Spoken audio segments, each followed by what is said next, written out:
So hello friends, welcome to physics victory classes. आज हमारा ये मैट्रिसेस का सेकंड पार्ट है। फर्स्ट पार्ट में हमने eigenvalues and eigen vector को काफ़ी डिटेल में स्टडी किया था। ठीक है, अब सेकंड पार्ट में हम शुरू करते हैं कैली हैमिल्टन थ्योरम से। ठीक है, सबसे पहले तो ये देखो कि ये थ्योरम किस लिए यूज़ होती है। तो इसका सबसे पहला जो यूज़ होता है वो होता है मैट्रिक्स इक्वेशन निकालने के लिए, मैट्रिक्स इक्वेशन निकालने के लिए। और जो इसका सेकंड यूज़ है वो है to find inverse, to find inverse. ठीक है, तो देखो ये कैली हैमिल्टन थ्योरम है। ये कहती क्या है? ये कहती है कि जो आपकी कैरेक्टरिस्टिक इक्वेशन होती है, कौन सी कैरेक्टरिस्टिक इक्वेशन जो हमने पहले देखी थी। ठीक है, कौन सी कैरेक्टरिस्टिक इक्वेशन किस लिए यूज़ करते हैं हम? आइगन वैल्यूज़ निकालने के लिए। जो आपकी कैरेक्टरिस्टिक इक्वेशन होती है वही आपकी मैट्रिक्स इक्वेशन होती है। ठीक है, इसका मतलब कि आपका मैट्रिक्स भी क्या है, उसी इक्वेशन को फॉलो करेगा। ठीक है, अगर इसका हमें एक एग्जांपल लेना हो तो हम एक एग्जांपल ले लेते हैं, एक मैट्रिक्स जिसकी वैल्यू है कुछ 1, -4, 7 और 2। ठीक है, अब हम क्या निकालेंगे? ये कोई मैट्रिक्स है, मान लो ए। अब हम इसकी कैरेक्टरिस्टिक इक्वेशन निकालेंगे। वो कैसे निकालते हैं हम?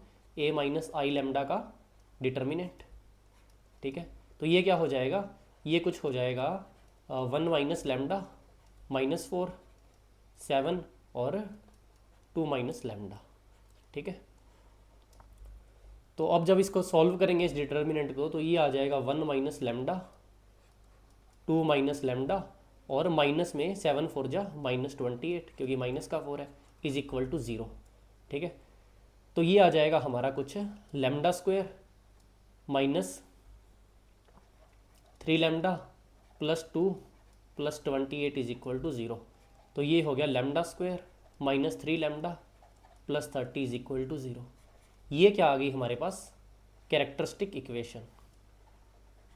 ये क्या आ गई? Characteristic equation. अब ये कैली हैमिल्टन थ्योरम कहती है कि जो आपका मैट्रिक्स है, ए मैट्रिक्स, ठीक है, ये इसी इक्वेशन को फॉलो करेगा।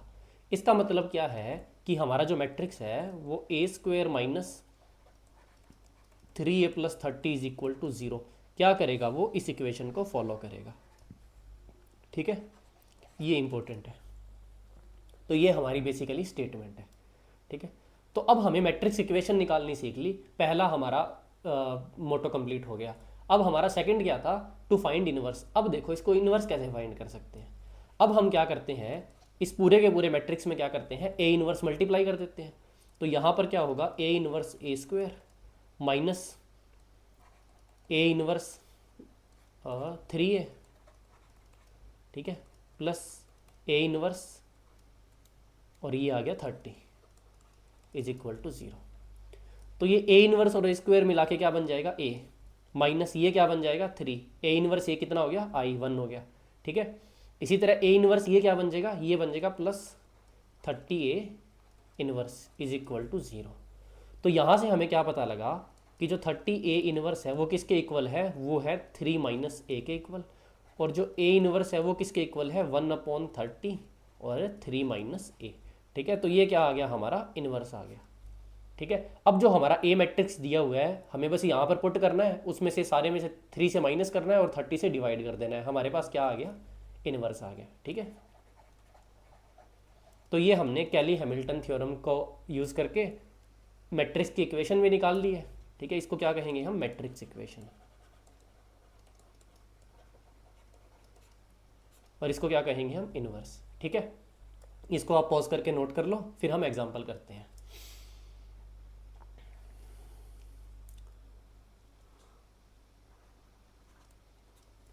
ठीक है, अब पहला एग्जाम्पल है हमारा कि एक m है, कोई भी मैट्रिक्स है, वो एक n×n मैट्रिक्स है। ठीक है, और वो क्या करता है? वो m² is equal to m equation satisfy करता है। ठीक है, m² is equal to m, ये इक्वेशन क्या करता है? वो फॉलो करता है। ठीक है, तो find determinant of m, find determinant of m। ठीक है, ये उसने क्वेश्चन दे दिया। अब उसने ऑप्शन दिए हुए हैं। ठीक है, ऑप्शन देख लेते हैं। पहला ऑप्शन है 0, दूसरा ऑप्शन है 1, तीसरा ऑप्शन है n और चौथा ऑप्शन है हमारे पास n-1। ठीक है, 4 ऑप्शन आ गए। देखो कैसे सॉल्व करना है। अगर कोई ट्राई करना है चाहता है तो वो पॉज करके इसको ट्राई कर सकता है। ठीक है, अब हमारे पास क्या है, वो इस चीज़ को फॉलो कर रहा है। ठीक है, इसका मतलब ये क्या हुआ, M square minus M is equal to zero, ये क्या है, मैट्रिक्स इक्वेशन। अब कैली हैमिल्टन थ्योरम क्या कहती है कि जो मैट्रिक्स इक्वेशन होएगी वही हमारी क्या होएगी, आइगन कैरेक्टरिस्टिक इक्वेशन। तो lambda square minus lambda is equal to zero.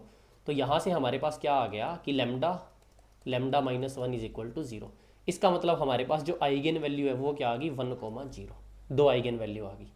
और आपको पता है कि जो डिटर्मिनेंट होता है वो क्या होता है, lambda one dot lambda two, दोनों आइगन वैल्यूज़ का प्रोडक्ट। तो ये क्या आ गया, 1 into zero is equal to zero. तो इसके डिटर्मिनेंट की वैल्यू क्या आ गई हमारे पास, जीरो। तो ये क्या हो गया, ऑप्शन। ठीक है, अब एक इसको पॉज करके नोट कर लो, फिर हम एक और एग्जांपल देख लेते हैं।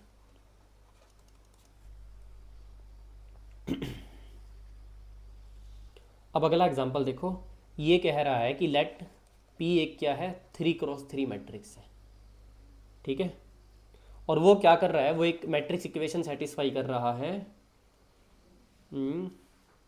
इसको कैपिटल पी लिख लो ना, कैपिटल पी। वो मैट्रिक्स इक्वेशन सेटिस्फाई कर रहा है P square minus 5p plus 6i is equal to zero. ठीक है, और ये कह रहा है find eigen values, find eigen values. ठीक है, अब देखो कैली हैमिल्टन थ्योरम के अकॉर्डिंग क्या है कि हमारी जो मैट्रिक्स इक्वेशन होती है वही क्या होती है, हमारी कैरेक्टरिस्टिक इक्वेशन। तो यहाँ से क्या आ गया, lambda square minus 5 lambda plus 6 is equal to zero. इसको अगर सॉल्व करेंगे तो लेमडा इज इक्वल टू क्या आ जाएगा, 2,3। ठीक है, ये क्या आ गई हमारी आइगन वैल्यूज आंसर। ठीक है, अब हम आगे चलते हैं नेक्स्ट टॉपिक पर। ये हमारा टॉपिक हो गया कंप्लीट।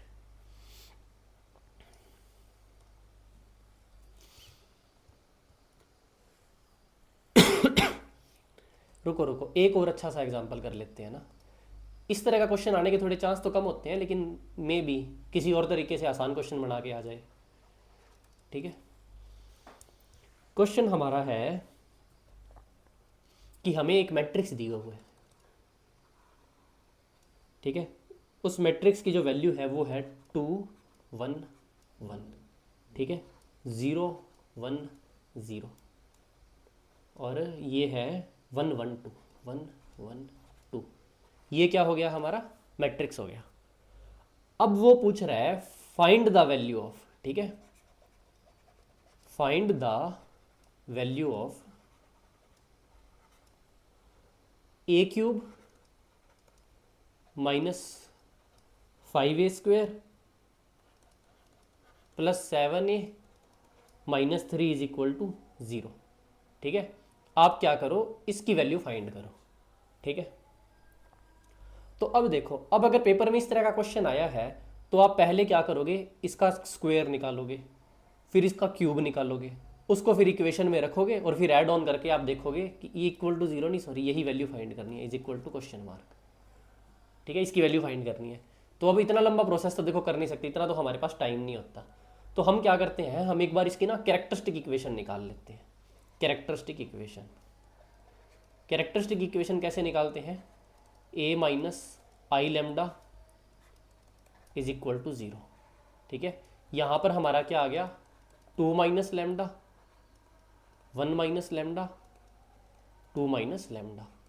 ठीक है, और ये क्या हो गया, 1 1 0 0 1 1। ठीक है, ये हमें क्या करना है, इज इक्वल टू ज़ीरो। अब इसको जब हम सॉल्व करेंगे, हम क्या करते हैं, ये वाली कॉलम लेकर सॉल्व कर लेते हैं। तो इसका आंसर क्या आएगा, ये आएगा 2 minus lambda 1 minus lambda 2 minus lambda minus zero. ठीक है, फिर हम लेंगे प्लस 1। ठीक है, और ये आएगा 0 माइनस 1 माइनस लेमडा। ठीक है, तो यहाँ हमारे पास आ गया ये आ गया हमारे पास 2 माइनस लेमडा। ठीक है, और ये क्या है, ये है 2 minus 3 lambda plus lambda square plus, और ये क्या है, प्लस है ये लेमडा माइनस 1, ये is equal to zero, is equal to zero. तो इसको आप थोड़ा सा सॉल्व करोगे तो आपके पास ये सॉल्यूशन आएगा lambda cube minus 5 lambda square plus 7 lambda minus 3 is equal to 0। ठीक है, अब हमें पता है ये क्या आ गई कैरेक्टरिस्टिक इक्वेशन। तो ये सेम टू सेम इक्वेशन हमारा क्या है, मैट्रिक्स भी करेगा। ठीक है, तो मैट्रिक्स क्या आ गया, A cube minus 5 A square plus 7 A minus 3 is equal to 0। और हमसे देखो वैल्यू किसकी पूछी थी, A cube minus 5 A square plus 7 A minus 3 इसकी वैल्यू पूछी थी। तो इसकी वैल्यू क्या आ जाएगी, 0। ये क्या हो गया हमारा आंसर। ठीक है, तो इसको आप नोट कर लो, फिर हम आगे चलते हैं।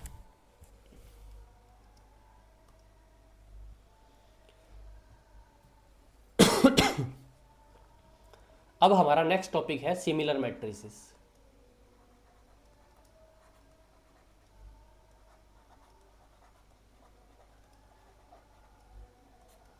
टॉपिक क्या है, सिमिलर मैट्रिसेस। तो अब हमें देखना है कि सिमिलर मैट्रिसेस सबसे पहले तो होते क्या है। ठीक है, तो हमने कह दिया कि let A and B are similar matrices.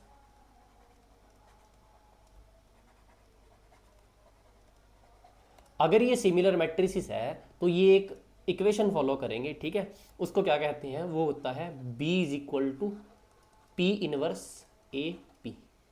ठीक है, अब देखो ये P इनवर्स क्या है। सबसे पहले तो P देखो, ये जो P होता है इसको हम कहते हैं मॉडल मैट्रिक्स। मॉडल मैट्रिक्स, अब ये मॉडल मैट्रिक्स बनता कैसे है, ये मॉडल मैट्रिक्स बनता है सबसे पहले तो आप एक ही क्या निकालो, आइगन वैल्यूज। मान लो लेमडा 1 लेमडा 2 लेमडा 3 निकाल ली। अब इन आइगन वैल्यूज के कॉरस्पॉन्डिंग आप उसका आइगन वेक्टर निकाल लो। ये पहला आइगन वेक्टर आ गया, ये दूसरा आइगन वेक्टर आ गया और ये तीसरा आइगन वेक्टर आ गया। ठीक है, अब इन आइगन वेक्टर से मिला के हम क्या बना लेंगे, एक मैट्रिक्स बना लेंगे। ठीक है, अब ये जो मैट्रिक्स बनी इसको कहेंगे हम model matrix.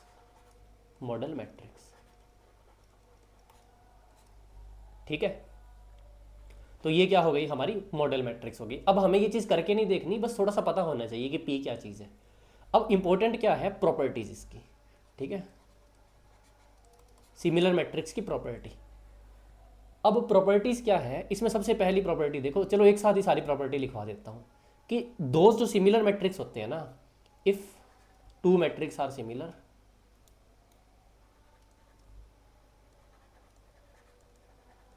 Matrix are similar, then उनके पास क्या होता है, सबसे पहले उनका तो same trace, same eigen values, same eigen values. ठीक है, सेम डिटर्मिनेंट, सेम रैंक। ठीक है, उनका डिफरेंट क्या होगा, हैव डिफरेंट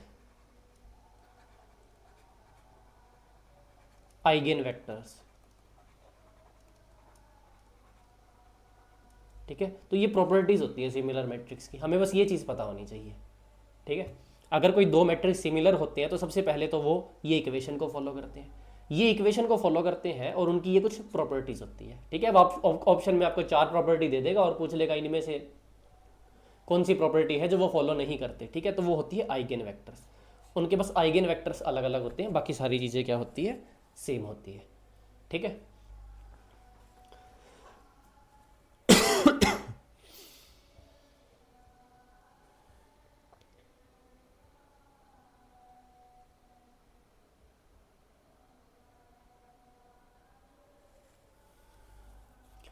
अब हमारा जो नेक्स्ट टॉपिक है इसी में वो है डायगोनलाइजेशन।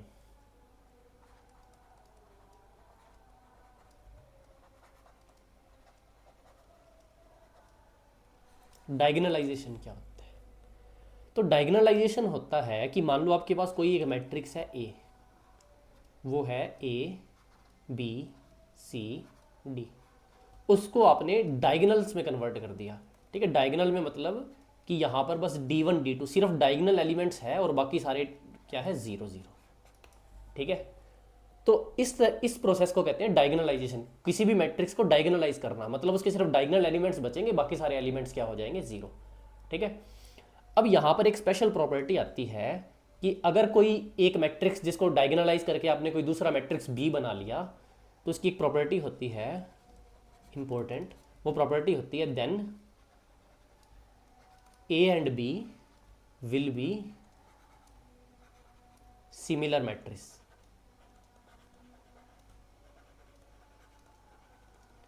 ठीक है, ए और बी क्या होंगे? सिमिलर मैट्रिक्स होंगे। सिमिलर मैट्रिक्स का मतलब क्या हुआ कि वो ये वाली पी इनवर्स ए पी इसको फॉलो करेंगे। ठीक है,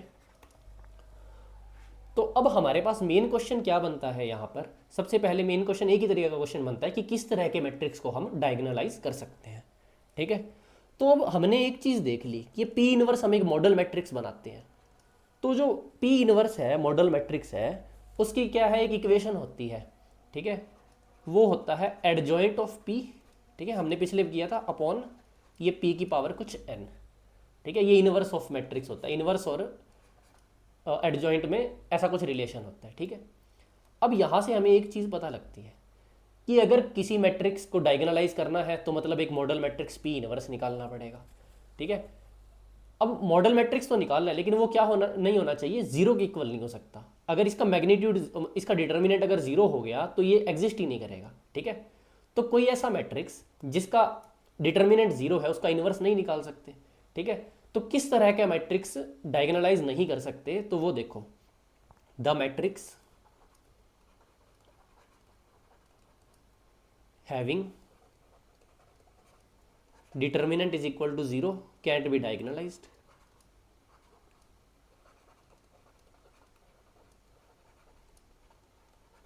ठीक है, ये पहली प्रॉपर्टी हो गई। दूसरी चीज है कि अगर कोई मैट्रिक्स है वो स्क्वायर मैट्रिक्स ना हो। ठीक है, मान लो वो कुछ m क्रॉस n का मैट्रिक्स हो where m does not equal to n। इस तरह के मैट्रिक्स में प्रॉब्लम क्या आ जाती है कि लीनियरली डिपेंडेंट मैट्रिक्स बन जाता है। ठीक है, अब अगर ये लीनियरली डिपेंडेंट मैट्रिक्स बन जाता है तो इस तरह के मैट्रिक्स को भी क्या है? Can not be diagonalised.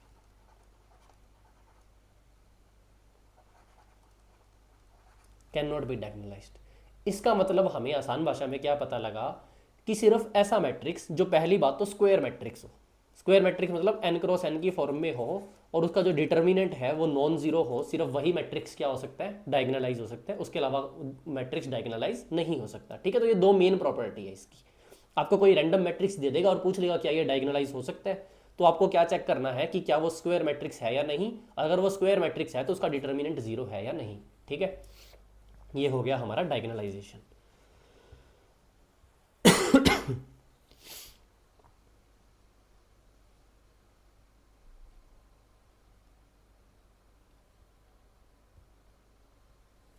ठीक है, अब हम चलते हैं हमारे नेक्स्ट टॉपिक पर।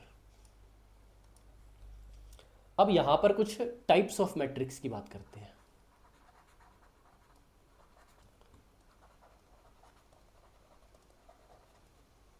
ठीक है, तो सबसे पहले हम मैट्रिक्स को ना जनरली दो मेन कैटेगरीज में डिवाइड करते हैं।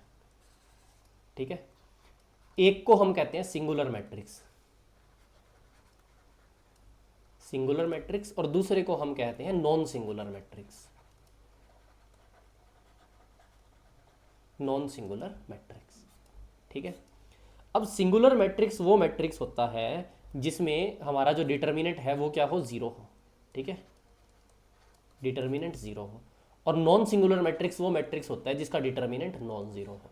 ठीक है, ये काफ़ी इंपॉर्टेंट टर्म है जो आपको पता होनी चाहिए। मैट्रिक्स के किसी भी क्वेश्चन में ये इन जनरली बहुत बार यूज होती है। ठीक है, इसका मतलब क्या है कि जो नॉन सिंगुलर मैट्रिक्स है वो क्या हो सकते हैं? डायगोनलाइज। तो क्वेश्चन में इसी तरह की लैंग्वेज यूज करेगा। ठीक है, कि किस तरह के मैट्रिक्स डायगोनलाइज नहीं हो सकते। ठीक है, तो ऑप्शंस दे देगा तो आपको पता है जो सिंगुलर मैट्रिक्स होते हैं वो क्या हो सकते हैं? डायगोनलाइज नहीं हो सकते। ठीक है, तो ये आपको ऑफिशियल टर्म्स पता होनी चाहिए। तो ये तो हो गए हमारे दो जनरल कैटेगरीज। इसके अलावा हम कुछ स्पेशल टाइप के मैट्रिक्स होते हैं उनके बारे में देख लेते हैं। ठीक है, तो सबसे पहले हमारे पास आता है periodic matrix. Periodic matrix, periodic matrix का मतलब होता है कि किसी मैट्रिक्स की पावर p लगा दो। ठीक है, किसी मैट्रिक्स की पावर p बनने के बाद वो मैट्रिक्स वापस सेम टू सेम बन जाए। ठीक है, तो इसको हम क्या कहेंगे, इसको हम कहेंगे पीरियोडिक मैट्रिक्स। ठीक है, अब वो p की वैल्यू कुछ भी हो सकती है। मान लो एक ऐसा मैट्रिक्स है जो स्क्वायर उसका उस खुद के इक्वल हो। ठीक है, एक ऐसा मैट्रिक्स हो सकता है जिसका क्यूब उसका उसके खुद के इक्वल हो। एक ऐसा मैट्रिक्स हो सकता है जिसकी पावर 4 उसकी उसके खुद के इक्वल हो। ठीक है, तो कुछ भी हो सकता है। तो इस तरह के मैट्रिक्स को हम पीरियोडिक मैट्रिक्स कहते हैं कि मतलब एक पर्टिकुलर पावर के बाद वो क्या है, अपनी सेम फॉर्म में वापस आ जाता है। ठीक है, तो अब देखो, अब ये जो स्पेशल टाइप एक मैट्रिक्स होता है जिसमें ए स्क्वेयर इज इक्वल टू ए होता है।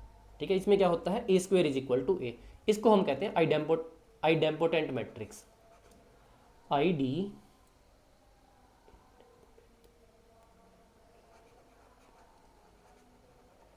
मैट्रिक्स। ठीक है, इसमें क्या होता है, ए स्क्वेयर इज इक्वल टू ए होता है, तो इसको आइडेम्पोटेंट मैट्रिक्स कहते हैं। अब इस आइडेम्पोटेंट मैट्रिक्स की एक खास बात क्या होती है कि देखो, अब वो इस इक्वेशन को फॉलो कर रहा है, तो यहाँ पर क्या हुआ, ए स्क्वेयर माइनस ए क्या हो गया, 0 हो गया। अब यही हमारी क्या है, कैरेक्टरिस्टिक इक्वेशन बनेगी। तो लैम्डा स्क्वायर माइनस लैम्डा क्या हो गया, 0। तो लैम्डा लैम्डा माइनस 1 ये क्या हो गया, 0। इसका मतलब जो इसकी आइगेन वैल्यूज़ है वो क्या होती है, 0,1। ठीक है, ये क्या है, इसकी आइगेन वैल्यूज़। कोई भी आइडेम्पोटेंट मैट्रिक्स है, अगर आपको उसकी आइगेन वैल्यूज़ पूछ ले तो वो क्या होएगी, हमेशा 0,1 होएगी।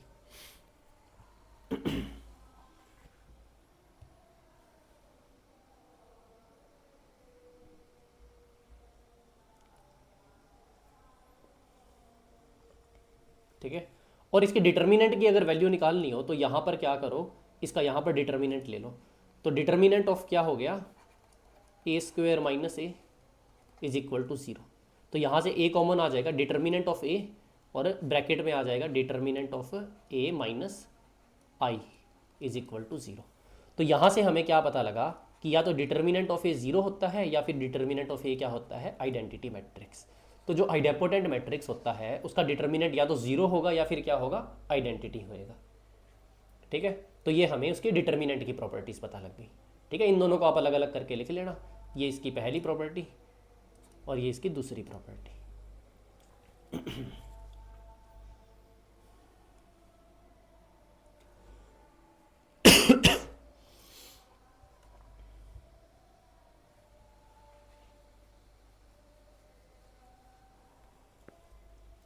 ठीक है, उसके बाद एक हमारा मैट्रिक्स आता है जिसको हम कहते हैं इनवॉलेंट्री मैट्रिक्स।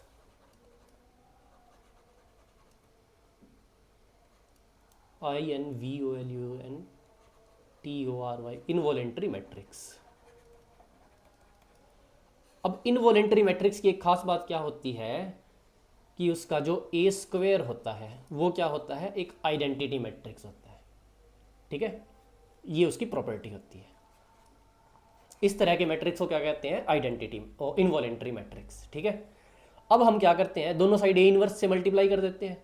तो ये क्या है, A inverse A square is equal to A inverse I. तो यहाँ पर हमें क्या पता लगा कि A is equal to A inverse. ठीक है, तो ऐसे मैट्रिक्स जो खुद के ही इनवर्स होते हैं उसको हम क्या बोलते हैं, इनवॉलेंट्री मैट्रिक्स बोलते हैं। ठीक है, अब इस तरह के मैट्रिक्स की एक खास बात होती है कि इसकी आइगेन वैल्यूज़ निकालते हैं। ठीक है, अब आपको पता है कि ये मैट्रिक्स इस इक्वेशन को फॉलो कर रहा है, इसका मतलब इसकी कैरेक्टरिस्टिक इक्वेशन क्या होएगी, lambda square is equal to 1। तो यहाँ क्या आ गया, lambda is equal to plus minus 1। तो इसकी जो आइगेन वैल्यूज़ होती है इनवॉलेंट्री मैट्रिक्स की वो क्या होती है, प्लस माइनस 1। ठीक है, तो ये हो गई इसकी प्रॉपर्टी।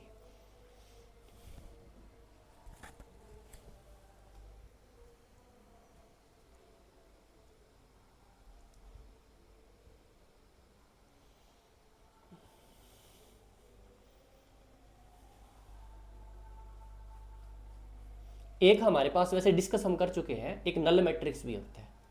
ठीक है, नल मैट्रिक्स। ठीक है, नल मैट्रिक्स मतलब क्या होता है, जिसके सारे के सारे एलिमेंट क्या हो, 0 0 हो। ठीक है, उसकी जो आइगेन वैल्यूज़ होती है वो भी 0 होती है, कैरेक्टरिस्टिक इक्वेशन वगैरह सब कुछ 0 ही आता है। ठीक है, तो इसको मैं पहले डिस्कस कर चुके हैं हम, लेकिन फिर भी चलो मैंने एक बार अलग से बता दिया। अब हम आते हैं हमारे नेक्स्ट टॉपिक पर। अब हमारा नेक्स्ट टॉपिक है प्रॉपर्टीज ऑफ मैट्रिक्स।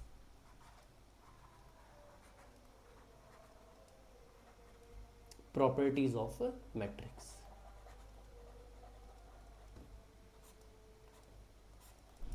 ठीक है, तो इन प्रॉपर्टीज ऑफ मैट्रिक्स में जो सबसे पहली प्रॉपर्टी होती है वो होती है ट्रांसपोज। ठीक है, अब ये ट्रांसपोज क्या करता है, ये रोज और कॉलम को इंटरचेंज कर देता है। रोज और कॉलम को क्या करता है, इंटरचेंज।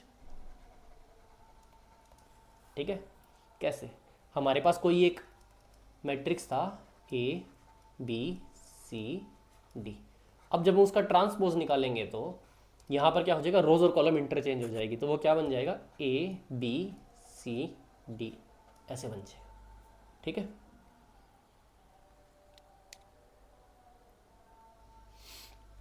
तो अभी जो ट्रांसपोज ऑफ मैट्रिक्स होती है इसकी दो मेन प्रॉपर्टी होती है।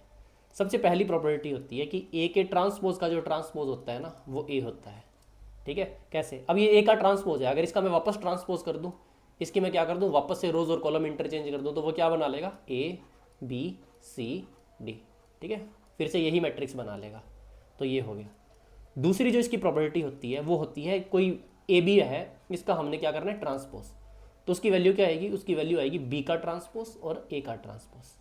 ठीक है, ये प्रॉपर्टी थोड़ी इंपॉर्टेंट होती है, इस प्रॉपर्टी पर क्वेश्चन बनते हैं, इसको अच्छे से याद रखना।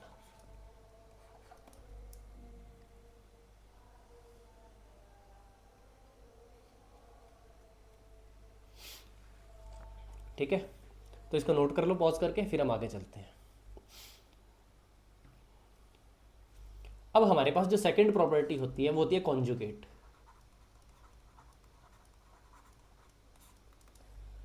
कॉन्जुगेट को हम रिप्रेजेंट करते हैं स्टार से।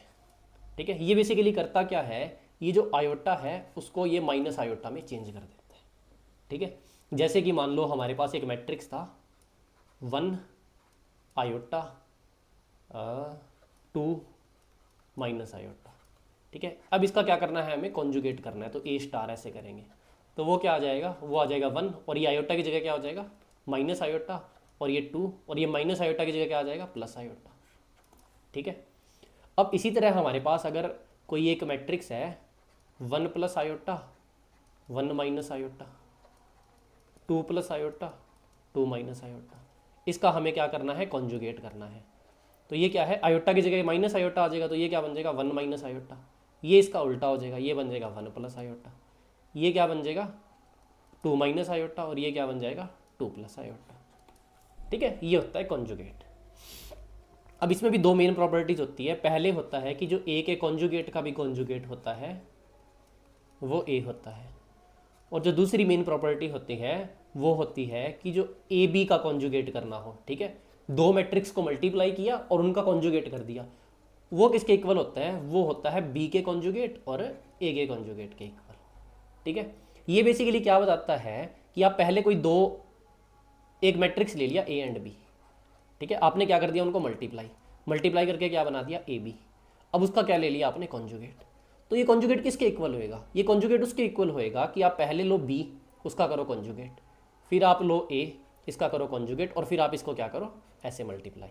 तो ये क्या बन जाएगा, बी कॉन्जुगेट ए कॉन्जुगेट। ठीक है, तो ये दोनों इस तरह इक्वल होते हैं। ठीक है, इस प्रॉपर्टी का ये मतलब होता है।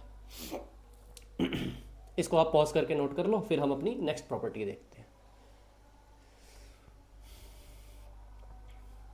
अब हमारी जो थर्ड प्रॉपर्टी है वो है ट्रांसपोज कॉन्जुगेट।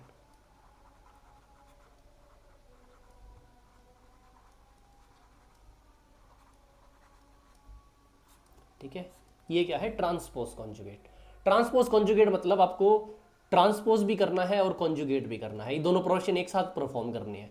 तो इसको हम रिप्रेजेंट करते हैं डैगर से। किससे रिप्रेजेंट करते हैं, डैगर से। ठीक है, कैसे, जैसे कोई ए है, पहले आपने उसका ट्रांसपोज किया फिर उसका कॉन्जुगेट कर दिया, ये ऑपरेशन परफॉर्म किया, तो इस ऑपरेशन को अगर एक साथ लिखना है तो हम इसको कैसे रिप्रेजेंट करेंगे, ए डैगर से। ठीक है, अब देखो, अब हमारे पास कोई एक मैट्रिक्स था, एग्जांपल ले लेते हैं। कोई हमारे पास मैट्रिक्स था 1 2 माइनस आयोटा 3। अब इसका हमें क्या निकालना है, ए डैगर। तो ए डैगर के लिए पहले हम क्या करेंगे, इसके रोज और कॉलम को इंटरचेंज करेंगे, 1 2 माइनस आयोटा 3, फिर क्या करेंगे इसका कॉन्जुगेट, कॉन्जुगेट में क्या होता है माइनस आयोटा क्या हो जाता है प्लस आयोटा में चला जाता है, ठीक है। ये क्या बन गया हमारा ट्रांसपोज कॉन्जुगेट बन गया।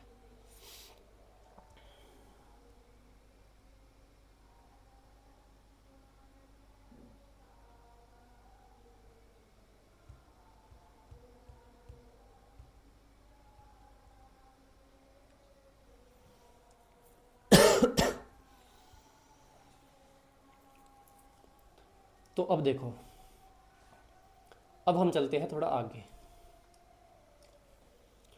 अब हम देखते हैं कुछ और टाइप्स ऑफ मैट्रिसेस, ठीक है, जो प्रॉपर्टीज पर डिपेंड करते हैं। पहले तो हमने क्या सिंपल टाइप्स ऑफ मैट्रिसेस देते थे, अब थोड़ा property based types of matrices देखते हैं।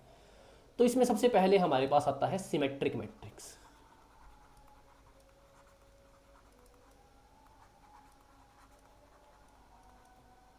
ठीक है, सिमेट्रिक मैट्रिक्स। सिमेट्रिक मैट्रिक्स वो मैट्रिक्स होता है जो खुद के ट्रांसपोज के इक्वल होता है। ठीक है, क्या होता है खुद के ट्रांसपोज के इक्वल। अब ट्रांसपोज करने का सबसे पहले फिजिकली मीनिंग देखो कि क्या होता है। अब कोई एक मैट्रिक्स था, ठीक है, आपने उसका ट्रांसपोज किया, मतलब उसके रोज और कॉलम को इंटरचेंज कर दिया, तो ये था हमारे पास डायगोनल। ठीक है, तो ये डायगोनल तो वैसा का वैसा पड़ा है, आपने इधर के एलिमेंट्स उठा के यहाँ रख दिए और यहाँ के एलिमेंट्स उठा के इधर वाली साइड रख दिए। तो ये बेसिकली मतलब हो गया ट्रांसपोज करने का। ठीक है, अब ये कह रहा है कि इसका ट्रांसपोज इसके इक्वल होना चाहिए, मतलब ये एलिमेंट और ये एलिमेंट एक दूसरे के क्या होने चाहिए, मिरर इमेजेस टाइप में होने चाहिए, इमेजेस। ठीक है, अब ये मिरर इमेजेस बनेंगे कैसे कि हमें पता है कि जो मैट्रिक्स के एलिमेंट होता है उसको हम क्या रिप्रेजेंट करते हैं, ए आई जे से। ठीक है, आई रो जे कॉलम को रिप्रेजेंट करता है। ठीक है, इसका मतलब जो ए आई जे एलिमेंट्स है वो किसके इक्वल होने चाहिए, ए जे आई के इक्वल होने चाहिए। ठीक है, ये क्या होती है हमारी प्रॉपर्टीज होती है, इन इसको क्या कहते हैं हम, सिमेट्रिक मैट्रिक्स। ठीक है, सिमेट्रिक मैट्रिक्स होने के लिए ये प्रॉपर्टी फॉलो होनी चाहिए। ठीक है, ए आई जे शुड बी इक्वल टू ए जे आई। ठीक है, यहाँ पर कोई एलिमेंट अगर पड़ा होएगा उसको ए आई जे कहेंगे, और उसका मिरर इमेज कहीं यहाँ पर पड़ा होगा उसको हम ए जे आई कहेंगे। ठीक है, इस तरह से मिरर इमेज बननी चाहिए। अगर ये दोनों इक्वल हो जाए तो हमने अगर उसका ट्रांसपोज भी कर दिया तो मैट्रिक्स में क्या होगा, कोई फर्क नहीं पड़ेगा। ठीक है, तो ये हो गए हमारे सिमेट्रिक मैट्रिक्स। ठीक है, तो अब यहां पर एक बात आती है कि एक प्रॉपर्टी होती है। ठीक है, अब हमें पता है कि जो डायगोनल एलिमेंट है वो कुछ भी हो सकते हैं। जब हम ट्रांसपोज करते हैं तो डायगोनल एलिमेंट पर तो क्या है, कोई फर्क नहीं पड़ता है। ठीक है, सिर्फ ये डायगोनल के बाहर बाहर के एलिमेंट है, यहाँ पर फर्क पड़ता है। तो अब इसकी एक प्रॉपर्टी होती है, वो प्रॉपर्टी क्या होती है कि number of independent elements independent of n cross n symmetric matrix वो क्या होगा। ठीक है, अब मैं एग्जांपल लेने के लिए एक 3x3 मैट्रिक्स बना रहा हूं। ठीक है, एग्जांपल लेने के लिए ताकि इसको समझ पाए। तो यहां पर मान लो A11 A22 और A33 है। ठीक है, ये तो इंडिपेंडेंट एलिमेंट्स है क्योंकि डायगोनल पर तो कोई फर्क नहीं पड़ेगा, ट्रांसपोज करेंगे। फर्क किस पर पड़ेगा, इन पर, A12 A13 और ये A23। ये तीन एलिमेंट इसके मिरर इमेज होनी चाहिए। ठीक है, इसका मतलब क्या है कि ये जो एलिमेंट्स है ना हमारे पास, ये सारा इंडिपेंडेंट एलिमेंट है। क्यों, क्योंकि इसके अलावा ये जो तीन एलिमेंट है और ये तीन एलिमेंट ये तो सेम होने चाहिए सिमेट्रिक के लिए। इसका मतलब हमारे पास एक 3x3 मैट्रिक्स में कितने एलिमेंट इंडिपेंडेंट आए हैं वो कैसे पता लग रहा है, फर्स्ट कॉलम में 1, सेकंड कॉलम में 2, थर्ड कॉलम में 3। इसी तरह अगर ये इसके और होते 4x4 5x5 तो +4 +5 और ऐसे करते करते अगर यहाँ पर मान लो n होते तो +n। ठीक है, ये क्या है, नंबर ऑफ इंडिपेंडेंट एलिमेंट्स जो हमने लिख दिए। ठीक है, जनरल फॉर्म बना दी एक कि मिरर ये डायगोनल और प्लस डायगोनल के ऊपर वाले सारे ये क्या होंगे, इंडिपेंडेंट एलिमेंट होंगे। इस डायगोनल के जो नीचे वाले होंगे ये क्या है, डिपेंडेंट होंगे। क्यों, क्योंकि ये सेम टू सेम किसके होंगे, ऊपर वालों के। तो अब इसको 1 + 2 + 3 + ऐसे करके n तक का जनरल फॉर्मूला आपको पता होगा, n +1/2 बनता है। ठीक है, इसका मतलब क्या हुआ कि number of independent elements in of n cross n symmetric matrix कितने हुए, n n+1/2। ये क्या बन गया इसका जनरल फॉर्मूला। ठीक है, इसको आप पॉज करके नोट कर लो, फिर हम आगे चलते हैं।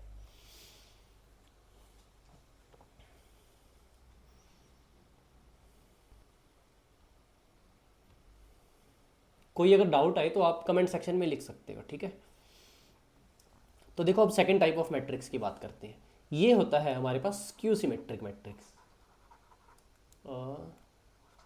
SKEW, skew symmetric matrix. ठीक है, अब स्क्यू सिमेट्रिक मैट्रिक्स देखो क्या होता है, ये होता है A transpose is equal to -A के इक्वल होएगा। अब A ट्रांसपोज -A के इक्वल होने का मतलब है कि जो हमारा AIJ है वो -AJI के इक्वल होएगा। ठीक है, AIJ किसके इक्वल होएगा, -AJI के। ठीक है, अब देखो अब ये कैसे बनेगा ये समझते हैं। हमने कोई भी एक जनरल मैट्रिक्स ले लिया, 3x3 का ये एग्जांपल लेते हैं, A11, A22, A33। ठीक है, ये कर दिया हमने।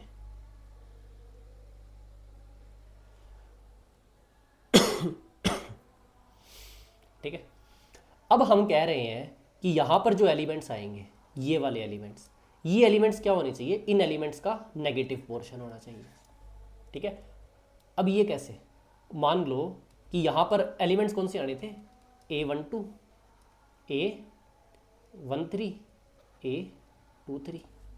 ठीक है, तो यहाँ पर A12 है तो यहाँ पर क्या होगा A21। अब ये A21 क्या होना चाहिए, ये -A12 होना चाहिए।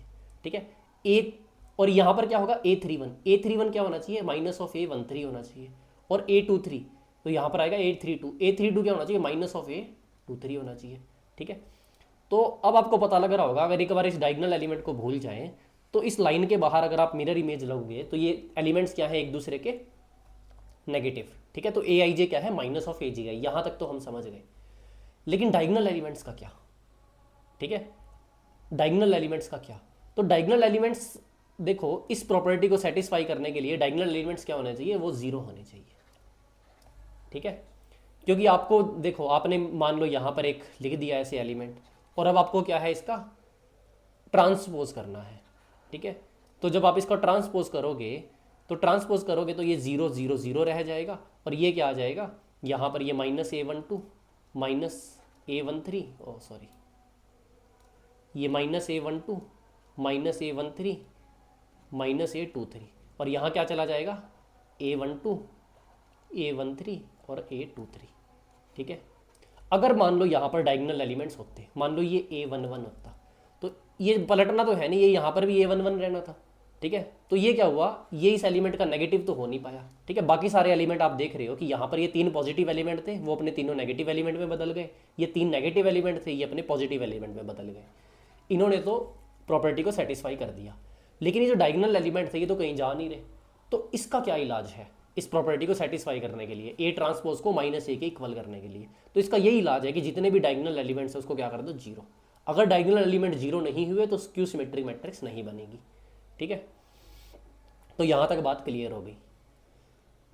अब स्क्यू सिमेट्रिक मैट्रिक्स में एक प्रॉपर्टी देखो, यहाँ पर वापस बात आती है नंबर ऑफ इंडिपेंडेंट एलिमेंट्स की। इंडिपेंडेंट एलिमेंट्स ये कैसे पता लगेगा। ठीक है, तो अगर नंबर ऑफ इंडिपेंडेंट एलिमेंट्स की बात करें तो वही प्रैक्टिकली एग्जांपल लेते हैं, एक 3x3 ये मैट्रिक्स है, तो इसकी पहली रो में, अब इसको तो भूल जाओ क्योंकि ये सारे क्या है डिपेंडेंट। ठीक है, तो इसकी पहली रो में कितने इंडिपेंडेंट एलिमेंट्स हैं, तो पहली रो में है 0। सेकेंड रो में कितना है 1, A12 आ गया। थर्ड रो में कितना है 2 आ गया, A13 A3। इसी तरह अगर यहाँ पर फोर्थ रो होती तो वहाँ पर कितना होते हैं 3, और ऐसे करके करते अप टू +n-1। ठीक है, तो यहाँ पर बेसिकली अगर किसी को जनरल फॉर्मूला पता है इसका तो वो होता है n-1/2। ये क्या होता है इसका जनरल फॉर्मूला। अगर नहीं पता तो कुछ नहीं है, यहाँ पर n की जगह n-1 रिप्लेस कर दो, तो 1 को 1-1 से, 2 को 2-1 से, 3 को 3-1 से, तो यहाँ पर क्या बन जाएगी, ये टेबल सेम टू सेम बन जाएगी। ठीक है, तो उसके बाद आप क्या करोगे, यहाँ पर भी n-1 से रिप्लेस करोगे, n-1 और ये n+1-1, तो n-1 इंटू n/2 बन जाएगा। ठीक है, अगर यहाँ पर इसको n-1 से रिप्लेस करो तो ये n-1 आ गया, यहाँ पर रिप्लेस करो तो ये +1-1 खत्म होके आ गया ये। ठीक है, इस तरह बन जाएगा n-1 n/2, ठीक है। तो यही चीज़ हमने नीचे लिखी है। तो दोनों तरीके होंगे, अगर किसी को प्रैक्टिकली समझ आ गया तो ठीक है, और नहीं आया तो वो n को n-1 से रिप्लेस भी कर सकता है। तो हमें क्या पता लगे इसके नंबर ऑफ इंडिपेंडेंट एलिमेंट्स, ठीक है। और एक और चीज़ क्या पता लगी कि इसके जो डायगोनल एलिमेंट्स होंगे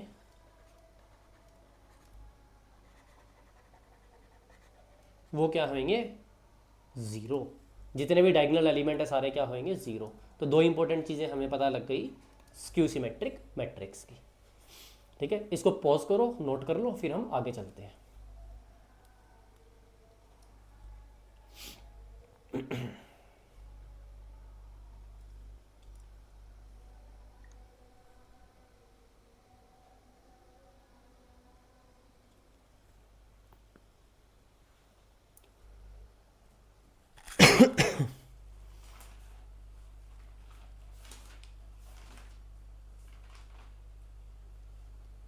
अब हमारे पास एक प्रॉपर्टी होती है, वो प्रॉपर्टी देखो क्या होती है, ठीक है। कोई भी मैट्रिक्स है ए, उसको हम क्या लिख सकते हैं, उसको हम लिख सकते हैं sum of symmetric and skew symmetric की टर्म्स में,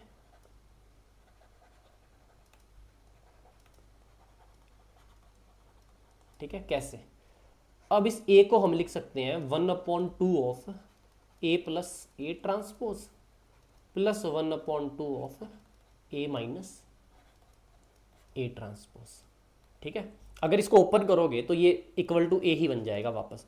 तो बेसिकली इस ए को क्या किया है, ये पार्ट है हमारा सिमेट्रिक पार्ट, एक सिमेट्रिक पार्ट में, प्लस ये हमारा पार्ट है ए स्क्यू सिमेट्रिक पार्ट, ठीक है। सिमेट्रिक और स्क्यू सिमेट्रिक पार्ट्स में लिख दिया, सम में लिख दिया, सिमेट्रिक और स्क्यू सिमेट्रिक पार्ट के सम में लिख दिया इसको, ठीक है।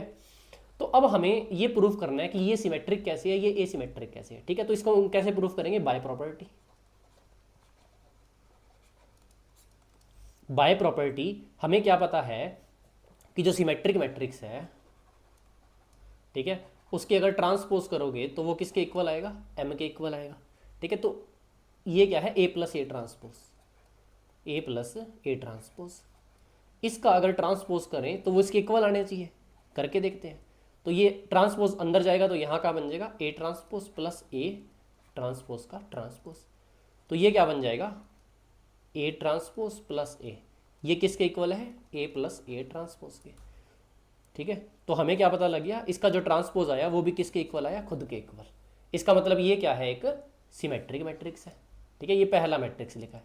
अब हमें ये चीज़ प्रूफ करनी है कि ये जो दूसरा है ये स्क्यू सिमेट्रिक मैट्रिक्स कैसे है, ठीक है। उसके लिए हम क्या करेंगे, उसके लिए हम देखेंगे ए माइनस ए ट्रांसपोज, ठीक है, ए माइनस ए ट्रांसपोज। इसका क्या लेंगे, ट्रांसपोज लेंगे। वो क्या आएगा, ए का ट्रांसपोज माइनस ए के ट्रांसपोज का ट्रांसपोज। तो ये आ जाएगा ए का ट्रांसपोज माइनस ए, ठीक है। अब अगर यहाँ से माइनस कॉमन ले लिया तो ये क्या बन गया, ए माइनस ए ट्रांसपोज। तो आप देख सकते हो ए माइनस ए का होल ट्रांसपोज किया तो ये minus of A minus A transpose के इक्वल आ गया। इसका मतलब ये क्या है, एक स्क्यू सिमेट्रिक मैट्रिक्स है, ठीक है। स्क्यू सिमेट्रिक मैट्रिक्स की डेफिनेशन क्या थी, एम का transpose is equal to minus M होना चाहिए।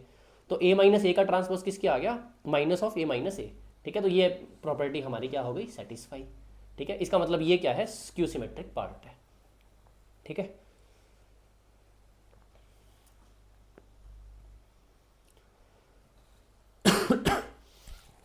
इसको आप पॉज करो, आराम से नोट कर लो, फिर हम आगे चलते हैं।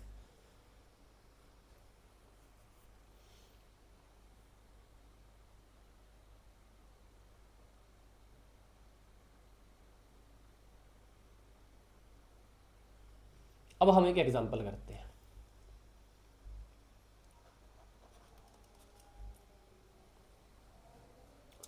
अब आपको एक कोई पी मैट्रिक्स दिया हुआ है, हम थोड़ा सा अजीब सा एग्जांपल करेंगे लेकिन एक जनरल एग्जांपल है, ठीक है। आपको क्वेश्चन आएगा वो इससे आसान आएगा। एक आपको पी मैट्रिक्स दिया हुआ है जो ए बी और ये क्या है, ए माइनस 2 कॉमा बी, ठीक है। ऐसा मैट्रिक्स दिया हुआ है। अब क्वेश्चन पूछा है right it's symmetric part, right it's symmetric part.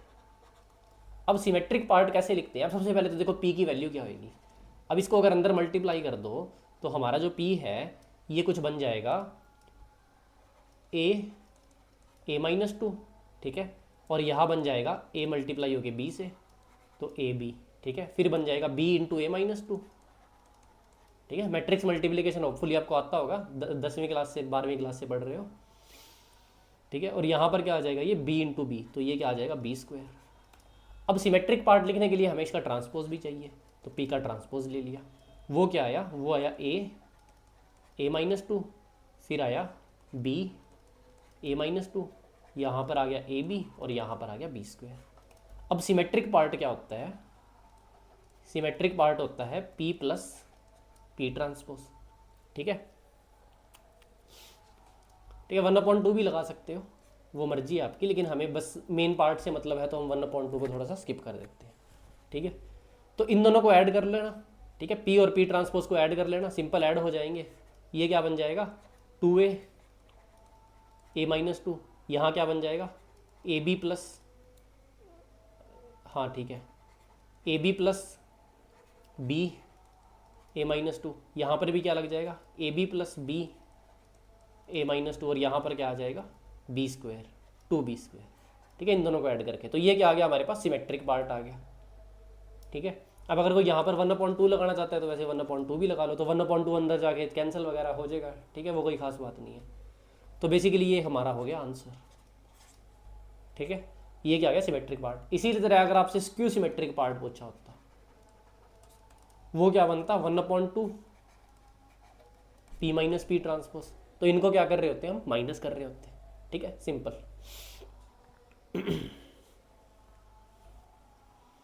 अभी देखो, अभी हम चलते हैं हमारे नेक्स्ट टाइप पे, ठीक है, इसको आप पॉज करके नोट कर लेना।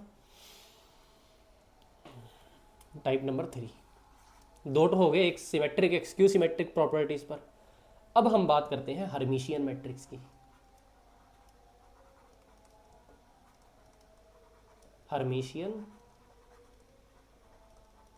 मैट्रिक्स, हर्मिशियन मैट्रिक्स क्या होता है, ठीक है, तो वो मैट्रिक्स जिसमें ए डैगर इज इक्वल टू ए होता है उसको हम क्या कहते हैं हर्मिशियन मैट्रिक्स कहते हैं, ठीक है,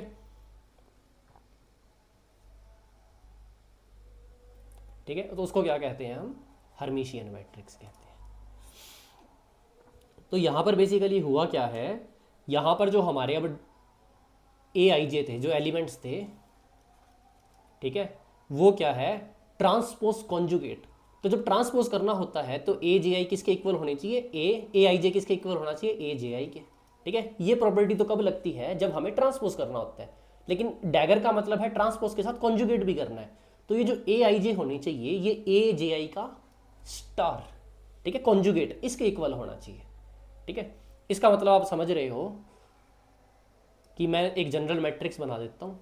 ये तो हमारे डायगोनल एलिमेंट हो गए A11 A22 A33, ठीक है। यहाँ पर क्या आ गया A12, यहाँ पर आ गया A21। इन दोनों का एग्जांपल लो तो हमारा जो A12 है वो किसके इक्वल होना चाहिए, वो A21 के ही इक्वल नहीं, A21 के कॉन्जुगेट के इक्वल होना चाहिए, ठीक है। क्यों, क्योंकि इस डैगर का मतलब होता है ट्रांसपोज कॉन्जुगेट, ठीक है। तो ये हो गया हमारा, और डायगोनल एलिमेंट तो सेम रहेगा, ठीक है, डायगोनल एलिमेंट क्या रहेगा सेम रहेगा,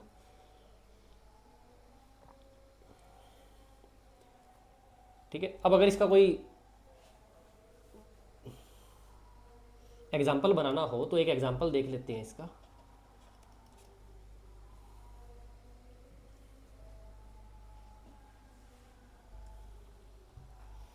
इसका एग्जाम्पल देखो, जैसे मैं एक हर्मिशियन मैट्रिक्स आपको बना के दिखा देता हूँ। ये है 2 4 -7, डायगोनल एलिमेंट तो कुछ भी हो सकता है, कोई दिक्कत नहीं है, ठीक है। इसके बाद यहाँ पर आ गया मान लो 6 आयोटा, तो यहाँ पर क्या होना चाहिए -6 आयोटा, ठीक है। यहाँ पर आ गया मान लो 3 + 4 आयोटा, तो यहाँ पर क्या होना चाहिए इसका कॉन्जुगेट, तो 3 - 4 आयोटा। यहाँ पर मान लो आ गया 0, तो यहाँ पर क्या होना चाहिए 0। इस तरह से बात आ गई, ठीक है। तो ये एक एग्जांपल हो गया हमारे पास हर्मिशियन मैट्रिक्स का, ठीक है। अब देखो हर्मिशियन मैट्रिक्स की कुछ प्रॉपर्टीज की बात करते हैं। अब हर्मिशियन मैट्रिक्स की जो प्रॉपर्टी होती है, एक सेकेंड ना, यहाँ पर ए आई जे तो आपने लिख लिया, ए जे आई के स्टार के इक्वल होना चाहिए, और जो ए आई आई है वो ए आई आई, मतलब ए आई आई किसको रिप्रेजेंट करा है, डायगनल को। ठीक है, तो डायगनल एलिमेंट तो सेम ही रहेगा, उसमें कोई चेंज नहीं आएगा, ए आई आई के इक्वल ही रहेगा। ठीक है, आई आई सेम होने का मतलब 1 1 2 2 और 3 3 की बात हो रही है, जो डायगनल एलिमेंट हो गए। अब इसकी सबसे पहली प्रॉपर्टी देखो, जो हर्मिशियन मैट्रिक्स होते हैं, नहीं ये प्रॉपर्टी ना मैं लास्ट में लिखवा दूंगा ना, वहाँ पर ज़्यादा समझ आएगी। ठीक है, एक बार अपने सारे मैट्रिक्स कर लेते हैं, फिर सारे मैट्रिक्स की इकट्ठी ही प्रॉपर्टी लिख लेंगे, क्योंकि जो प्रॉपर्टी हर्मिशियन मैट्रिक्स की है वो सिमिलर आपके सिमेट्रिक मैट्रिक्स की आएगी। ठीक है, तो ये प्रॉपर्टी हम लास्ट में करेंगे।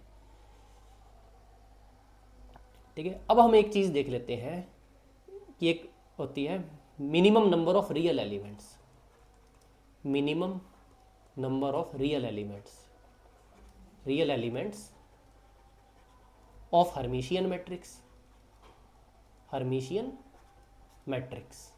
ठीक है, तो minimum number of real elements जो हमें हर्मिशियन मैट्रिक्स के चाहिए वो कितने होने चाहिए। ठीक है, तो देखो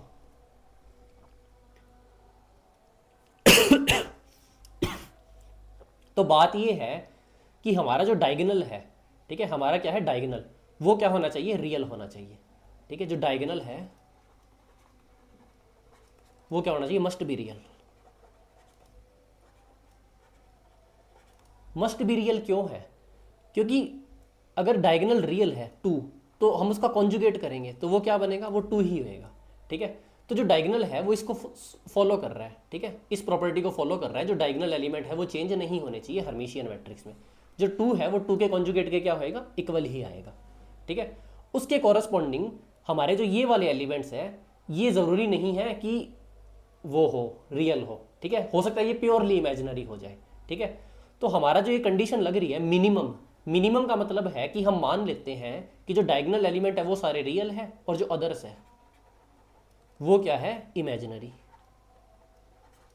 क्यों, क्योंकि उनको तो ये कंडीशन फॉलो करनी है, ए आई जे इज इक्वल टू ए जे आई का कॉन्जुगेट।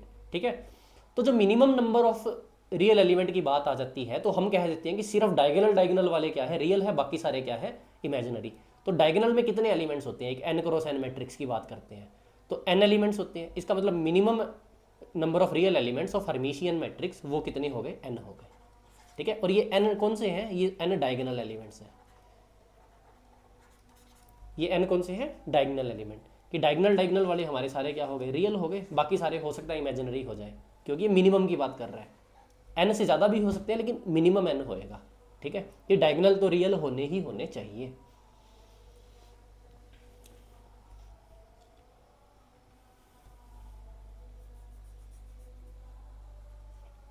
अब हम बात करते हैं इसी कॉन्टेम्परेरी, हमारा जो चौथा है स्क्यू हर्मिशियन मैट्रिक्स।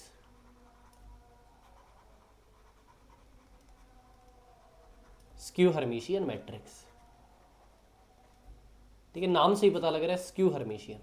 इसका मतलब हमारा जो ए डैगर है, सॉरी हाँ, जो ए डैगर है वो किसके इक्वल होना चाहिए, माइनस ऑफ ए के इक्वल होना चाहिए। ठीक है,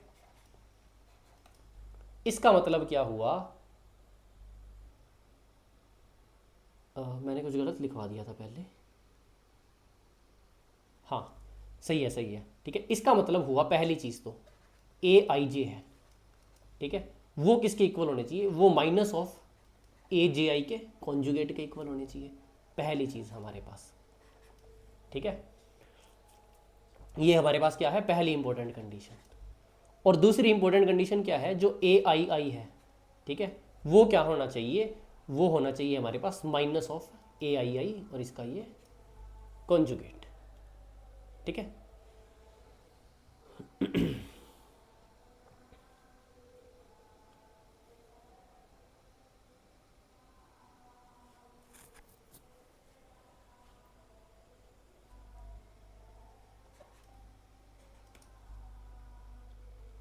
तो अब देखो, पहले हम क्या कह रहे थे कि डायगोनल एलिमेंट का तो सेम होना चाहिए। ठीक है, तो वहाँ पर क्या था, हमने कह दिया कि डायगोनल एलिमेंट रियल होने चाहिए। अब यहाँ पर ये प्रॉपर्टी का सेटिस्फाई करवाने के लिए हमारे पास जो डायगोनल एलिमेंट्स है वो होने चाहिए आइदर जीरो। ठीक है, डायगोनल एलिमेंट्स आइदर जीरो और प्योरली इमेजिनरी।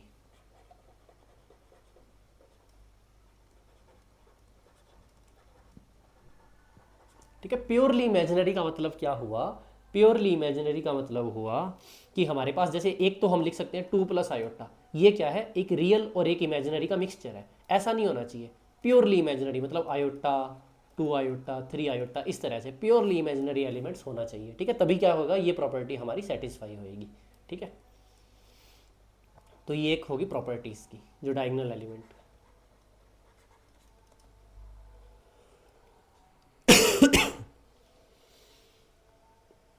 ठीक है, अब यहां पर अगर हम बात करें कि मिनिमम नंबर ऑफ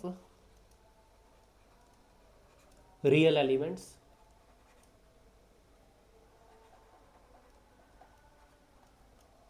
जो minimum number of real elements है वो कितने हो सकते हैं? वो 0 हो सकते हैं। क्यों? क्योंकि पहले तो हमारे पास क्या था कि मिनिमम करना है तो डायगोनल को तो पहले रियल रखना ही रखना पड़ेगा। अब हम क्या कर सकते हैं? डायगोनल को भी 0 या प्योरली इमेजिनरी कर सकते हैं। अब डायगोनल एलिमेंट भी जब प्योरली इमेजिनरी हो रहे हैं हमारे, तो मिनिमम, मिनिमम का मतलब है कम से कम कितना हो सकता है? तो कम से कम 0। एक ऐसी मैट्रिक्स बन सकती है जो स्क्यू हर्मिशियन है और जिसके सारे के सारे एलिमेंट क्या है? इमेजिनरी है। क्यों? क्योंकि उसको ये कंडीशन सेटिस्फाई करनी होती है। अब ये सारे एलिमेंट्स पर भी लगेगी ये कंडीशन और डायगोनल एलिमेंट्स पर भी लगेगी। ठीक है, तो ये हो गया हमारा स्क्यू हर्मिशियन मैट्रिक्स।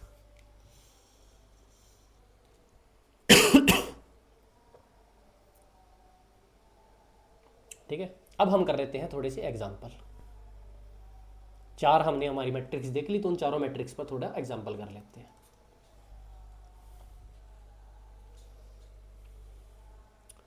सबसे पहला एग्जाम्पल देखो, ये कह रहा है कि ए एंड बी क्या है? सिमेट्रिक। ठीक है, तो condition for A B to be symmetric. ठीक है, ए बी मतलब ए मल्टीप्लाई बाई बी। अब ये पूरा पूरा हम मैट्रिक्स ले रहे हैं, तो कंडीशन बता दो कि ए बी कब सिमेट्रिक होएगा।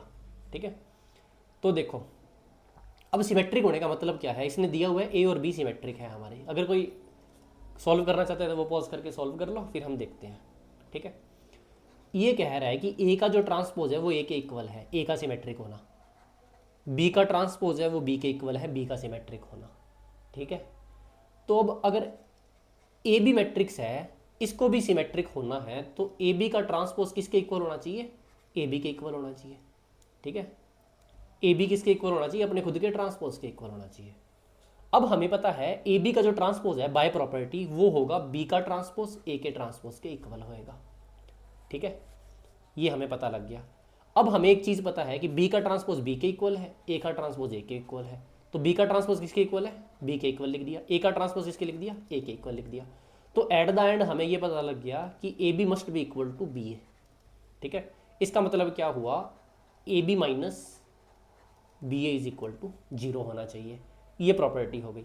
ठीक है, अब ए बी माइनस बी ए 0 को हम और क्या कहते हैं? कॉम्यूटेटर। ठीक है, commutator of A B is equal to 0। ठीक है, ऑप्शंस में आपको इस तरह प्रॉपर्टी दी होगी, कॉम्यूटेटर ऑफ ए बी। ठीक है, कॉम्यूटेटर।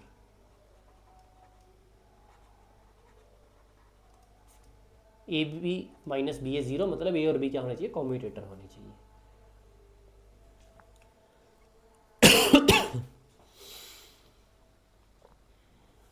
ठीक है, ये एग्जांपल हो गया। अब एक और एग्जांपल कर लेते हैं। एक हमने सिमेट्रिक पर कर लिया, अब एक हर्मिशियन पर कर लेते हैं। अब हर्मिशियन मैट्रिक्स पर एग्जांपल में देखो, इसने दिया हुआ है कि बी डैगर ए बी, ये क्या है? एक Hermitian matrix. Hermitian matrix if, अब आपको ऑप्शंस दिए हुए हैं। ठीक है, पहला ऑप्शन है A is Hermitian, A is Hermitian. Second option है B is Hermitian. Third option है आपके पास ए इज स्क्यू हर्मिशियन। और फोर्थ ऑप्शन है आपके पास बी इज स्क्यू हर्मिशियन। ठीक है, 4 आपको क्या दे दिए? ऑप्शन दे दिए, सॉरी। ठीक है, 4 क्या दे दिए आपको? ऑप्शन दे दिए। तो अब देखना है कि कौन सा सही है। ठीक है, तो अब हमें क्या है, एक प्रॉपर्टी पता है। प्रॉपर्टी क्या पता है, इसका हर्मिशियन होने के लिए इसको इसके डैगर के इक्वल होना चाहिए। मतलब बी डैगर ए बी, इसका क्या लेना है, ये। तो अब बाय प्रॉपर्टी हमें ये पता है, ये क्या होता है, ये होता है बी डैगर ए डैगर और बी के डैगर इसके इक्वल। ठीक है, अब बाय प्रॉपर्टी हमें पता है बी डैगर का डैगर क्या होगा, वो बी के इक्वल होगा। इसका मतलब वो हुआ बी डैगर ए डैगर बी के इक्वल। ठीक है, तो अब हर्मिशियन होने के लिए देखो कि बी डैगर ए बी को बी डैगर ए डैगर बी के इक्वल। अब जब हमने कंपेयर किया तो ये बी डैगर बी के साथ आ गया, बिल्कुल सही है। ये बी बी के साथ आ गया, बिल्कुल सही है। तो बची क्या, बची कंडीशन कि ए शुड बी ए डैगर। ठीक है, इसका मतलब कि इस पूरे को हर्मिशियन होने के लिए ए शुड बी हर्मिशियन। ठीक है, तो हमारा ऑप्शन कौन सा सही हो गया, हमारा ये ए ऑप्शन सही हो गया कि इस पूरे मैट्रिक्स को हर्मिशियन होने के लिए ए को हर्मिशियन होना पड़ेगा। ठीक है, ये हमने निकाल लिया।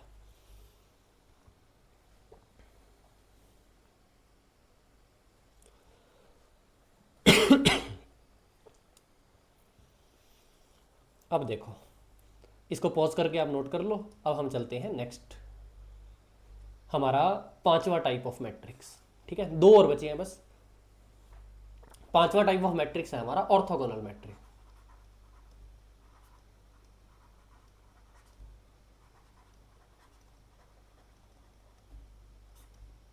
ऑर्थोगोनल मैट्रिक्स क्या होता है, ठीक है। अब ऑर्थोगोनल मैट्रिक्स को हम डिफाइन करते हैं कि ए ट्रांसपोज ए, कोई मैट्रिक्स था ए, उसका जो ए ट्रांसपोज ए है, या फिर कह दे ए ट्रांसपोज है, वो किसके इक्वल होना चाहिए, वो आइडेंटिटी मैट्रिक्स के इक्वल होना चाहिए। ठीक है, ये इसकी क्या है डेफिनेशन, ये इसकी क्या है फर्स्ट डेफिनेशन। अगर हमें सेकंड डेफिनेशन बनानी है तो हम क्या करेंगे, यहाँ पर इसको ए इनवर्स से मल्टीप्लाई कर देंगे। तो सारी साइड ए इनवर्स से मल्टीप्लाई करो, is equal to A inverse I. ठीक है, तो यहाँ पर ए इनवर्स ए कैंसिल हो गया, तो ये क्या बचा, A transpose is equal to A inverse. ये है इसकी सेकंड डेफिनेशन। ठीक है, तो ऑर्थोगोनल मैट्रिक्स कौन से मैट्रिक्स होती हैं, जो उसके सेल्फ ट्रांसपोज के साथ अगर मल्टीप्लाई करो तो आइडेंटिटी मैट्रिक्स दे, या हम उसको ये कह सकते हैं कि उसका ट्रांसपोज उसके क्या इनवर्स के इक्वल होना चाहिए। ठीक है, तो ये दो जो डेफिनेशंस है वो डिफाइन करती है हमारे ऑर्थोगोनल मैट्रिक्स को।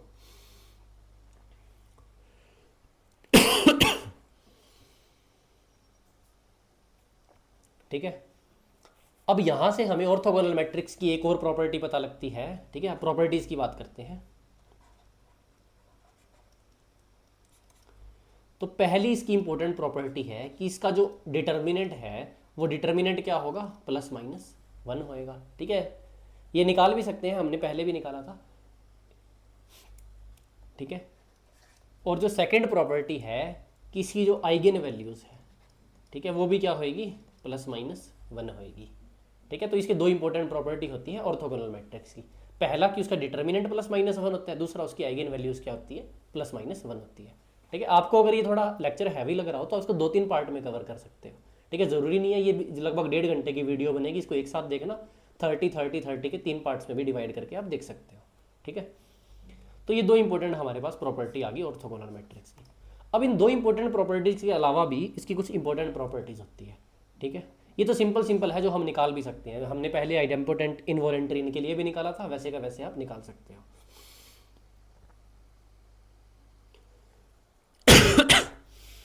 अब थर्ड प्रॉपर्टी होती है each row slash column, each row and column लिख लो, स्लैश नहीं, each row and column of orthogonal matrix is unit vector. ये बस आपको प्रॉपर्टी याद रखनी है, इसका कोई ज़्यादा रेलेवेंस है नहीं। ठीक है, ये कुछ खास इंपॉर्टेंट नहीं है प्रॉपर्टी। चौथी इंपॉर्टेंट प्रॉपर्टी है, ठीक है, any two row slash column are orthogonal to each other.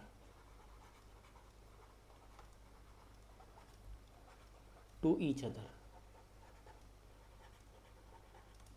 ठीक है, ये क्या है, are orthogonal to each other. Orthogonal मतलब कि ये प्रॉपर्टी, कोई भी रो और कोई भी कॉलम क्या है, ये प्रॉपर्टी सेटिस्फाई करेगा। और वैसे ऑर्थोगोनल का आपको जनरल मतलब पता है 90 डिग्री। ठीक है, इनका 90 डिग्री। अगर कोई ऑर्थोगोनल है 90 डिग्री है तो मतलब क्या होगा, जो ए डॉट बी है वो क्या होता है इसमें, ज़ीरो हो जाता है। ठीक है, ठीक है, तो ये प्रॉपर्टी बस आपको याद रखनी है।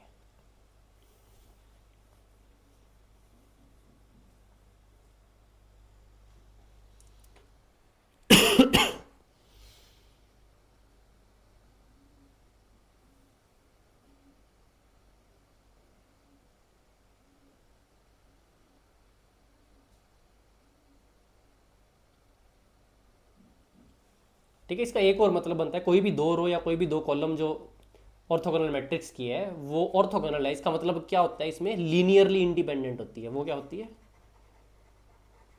Linearly independent. ठीक है, जैसे हम अपने एक्स वाई जेड कोऑर्डिनेट कहते हैं, हम कहते हैं ये लीनियरली इंडिपेंडेंट है, एक दूसरे से ऑर्थोगोनल है। वैसे इसकी जितनी भी रोज और जितने भी कॉलम है वो क्या होते हैं, सारे एक दूसरे के लीनियरली इंडिपेंडेंट होते हैं। ठीक है, ये कंडीशन होती है इसकी। तो ये हमारा हो गया ऑर्थोगोनल मैट्रिक्स।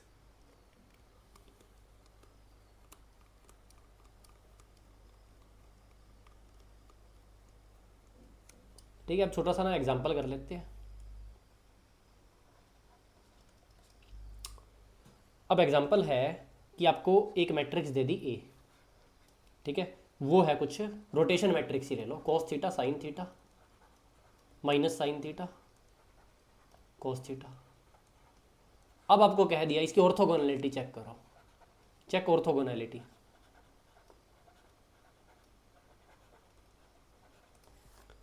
ठीक है, आप इसकी ऑर्थोगोनैलिटी चेक करो, तो कैसे करोगे, तो सबसे पहले ए तो दिया हुआ है, इसका ट्रांसपोज निकाल लोगे।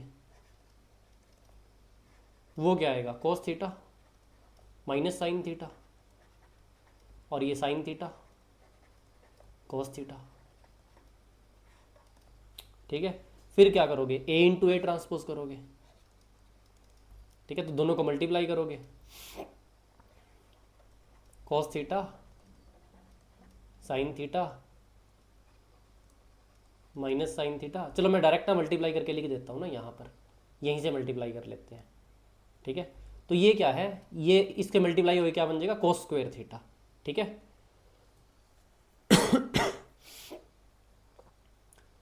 फर्स्ट रो और फर्स्ट कॉलम, तो यहाँ पर क्या आ जाएगा, cos square theta plus sine square theta. ठीक है, और जो हमारा सेकंड एलिमेंट है वो क्या आ जाएगा, cos theta sin theta minus sin theta cos theta, तो वो क्या बन जाएगा, जीरो बन जाएगा। ठीक है, और फिर यहाँ से ये वाला एलिमेंट निकालेंगे तो ये क्या आएगा, इसको इससे मल्टीप्लाई करना है, तो ये बन जाएगा हमारा, इसको कोस थीटा साइन थीटा फिर से जीरो बन जाएगा, और ये क्या आ जाएगा, cos square theta plus sine square theta. ठीक है, तो अब हमें पता है कि जो cos square theta plus sine square theta होता है वो कितना होता है, 1 0 0 1। तो ये क्या बन गया, एक आइडेंटिटी मैट्रिक्स बन गया। अगर ये आइडेंटिटी मैट्रिक्स बन गया, इसका मतलब क्या था कि A is orthogonal, A is orthogonal. ठीक है, ये हमारा आ गया।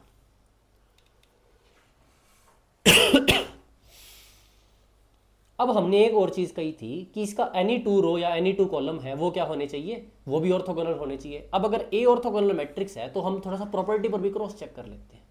ठीक है, प्रॉपर्टी पर कैसे क्रॉस चेक करते हैं, हम ये लेते हैं cos theta minus sin theta, ये एक कॉलम ले लिया, और दूसरा कॉलम हमने ले लिया साइन थीटा कॉस थीटा। ये हमने क्या ले लिया, सेकेंड कॉलम ले लिया इसका। ठीक है, अब सेकेंड कॉलम ले लिया तो अब हमें पता है कि ये दोनों क्या होने चाहिए, ऑर्थोगोनल होने चाहिए। इसको मैंने नाम दे दिया ए, इसको मैंने नाम दे दिया बी। ठीक है, तो अब ऑर्थोगोनलिटी चेक करनी है हमें। ठीक है, अब ऑर्थोगोनलिटी कैसे चेक करेंगे, हम चेक करेंगे ए ट्रांसपोज बी। ठीक है, तो ए का क्या करेंगे, ट्रांसपोज, तो वो क्या बन जाएगा, कोस थीटा माइनस साइन थीटा।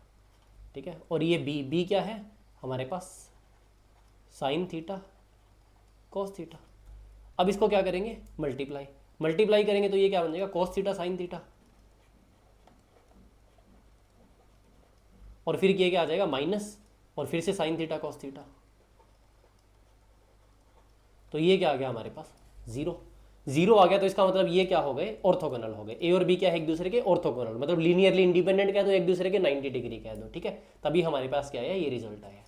तो हमने क्या कर लिया, ये रिजल्ट क्रॉस चेक कर लिया, ठीक है।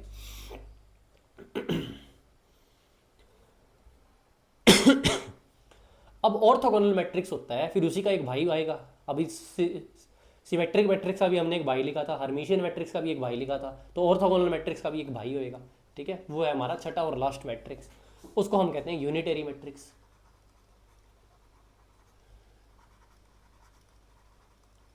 ठीक है। यूनिटरी मैट्रिक्स बेसिकली क्या होता है, ये कॉम्प्लेक्स फॉर्म होती है, फॉर्म ऑफ ऑर्थोगोनल मैट्रिक्स, ठीक है, कॉम्प्लेक्स फॉर्म होती है। यहां पर क्या करते हैं हम, यहां पर करते हैं हम A dagger A is equal to I, ठीक है। ए डैगर ए या फिर A dagger is equal to I, ये क्या होती है इसकी फर्स्ट डेफिनेशन, ठीक है। अब इसकी सेकंड डेफिनेशन करनी है तो क्या कर दो, इसको इनवर्स से मल्टीप्लाई कर दो, तो सेकंड डेफिनेशन क्या आ जाएगी, A inverse is equal to A dagger, ठीक है। ये क्या आ गई, इसकी सेकंड डेफिनेशन आ गई। फिर अगर हम इसकी प्रॉपर्टीज़ की बात करें, ठीक है, तो अभी भी वही प्रॉपर्टीज़ वैसे देखी थी हमने, वो प्रॉपर्टी सेम टू सेम आ जाएगी हमारे पास। प्रॉपर्टी क्या आएगी, determinant plus minus one, eigen values भी इसकी प्लस माइनस वन, ठीक है।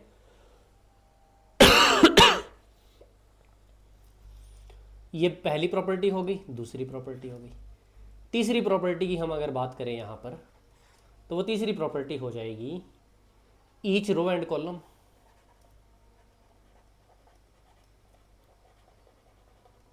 वो क्या होते हैं, यूनिट वेक्टर होते हैं, ठीक है। Each row and each column होती है इसकी, वो क्या होते हैं, यूनिट वेक्टर होते हैं। और अगर चौथी प्रॉपर्टी की बात करें तो any two row slash column are orthogonal,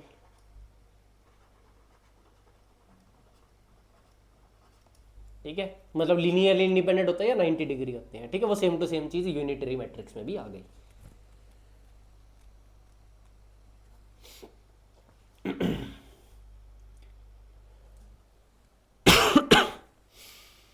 अब देखो, अब यहां पर ना एक जनरल, वैसे ये एग्जाम्पल है एक, लेकिन एग्जाम्पल के साथ आपको इस चीज़ को याद भी रख लेना, ठीक है।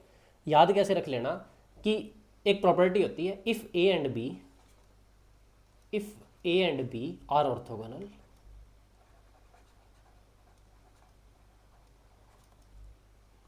Proof A B is also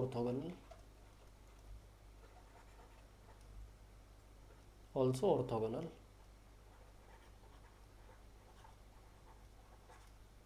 ठीक है। ये हमें प्रूफ करना है।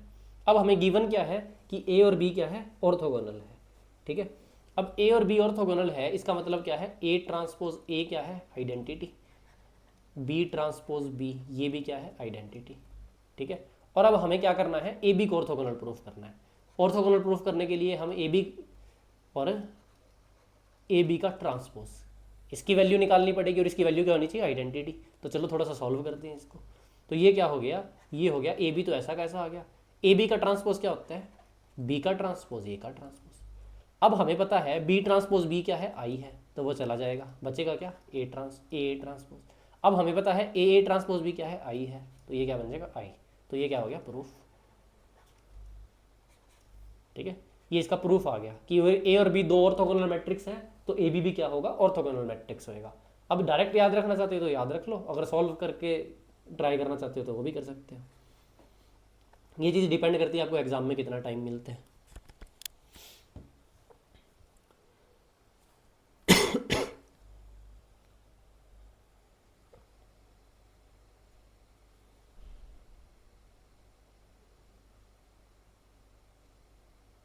ठीक है, एक चीज़ रह गई थी, ठीक है, ऑर्थोगोनल और ये करवाने से पहले उसको उसी में नोट कर लेना आप, ठीक है। सिमेट्रिक वगैरह लिखवाया था ना पिछले पेज पर, हर्मिशियन मैट्रिक्स हमने किए थे। एक प्रॉपर्टी होती है, ठीक है, प्रॉपर्टी लिख लो, ये इंपॉर्टेंट प्रॉपर्टी है बहुत ही।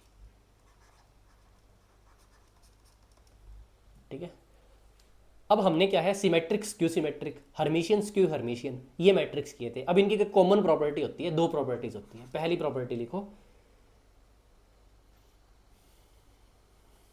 वो होती है eigen values of real Hermitian matrix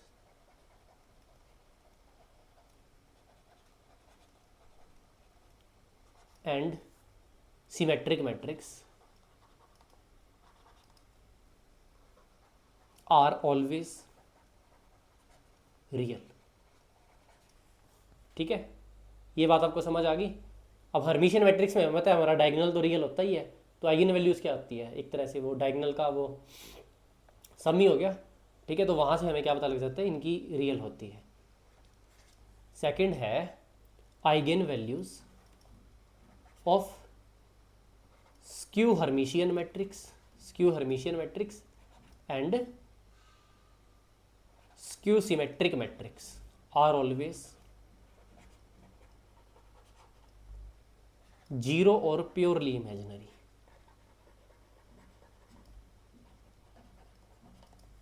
ठीक है, ये क्या होती है, आर आइदर जीरो और प्योरली इमेजिनरी। ठीक है,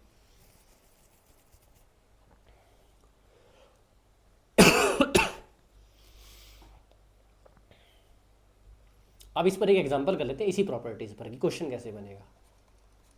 मैंने कह दिया हमारे पास एक मैट्रिक्स है एम, ठीक है, वो क्या फॉलो करता है, वो फॉलो करता है कि M dagger is equal to minus M. ठीक है, वो ये प्रॉपर्टी फॉलो कर रहा है। ठीक है, तो मैं आपको चार ऑप्शन दे देता हूँ और पूछ लेता हूँ कि कौन सी इनमें से आइगन वैल्यू है। पहली 1, -1, दूसरी आयोटा, -1, तीसरी 1, माइनस आयोटा, और चौथी iota, minus iota. Eigen values बतानी है। ठीक है, find eigen values, find eigen values. ठीक है, अब देखो, अब उसने ये क्या कह दिया, M dagger is equal to minus M. ठीक है, यहाँ से हमें क्या पता लग रहा है, यहाँ से हमें पता लग रहा है कि वो एक स्क्यू हर्मिशियन मैट्रिक्स है। अब स्क्यू हर्मिशियन मैट्रिक्स की प्रॉपर्टी देखो कि उसकी आइगन वैल्यूज है तो जीरो होगी या प्योरली इमेजिनरी होगी। ठीक है, इसका मतलब इसमें 1, -1 ऐसा कुछ नहीं आ सकता। ठीक है, तो हमारा कौन सा ऑप्शन सही हो जाएगा, हमारा डी ऑप्शन सही हो जाएगा। ठीक है, तो इस तरह के क्वेश्चन इन प्रॉपर्टीज से बन जाते हैं।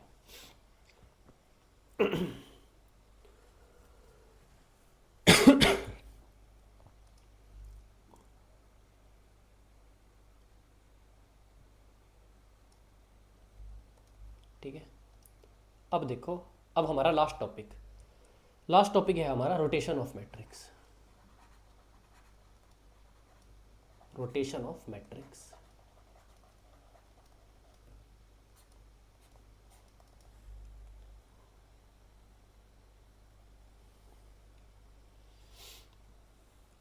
तो रोटेशन ऑफ मैट्रिक्स क्या होता है कि मान लो हमारे पास कुछ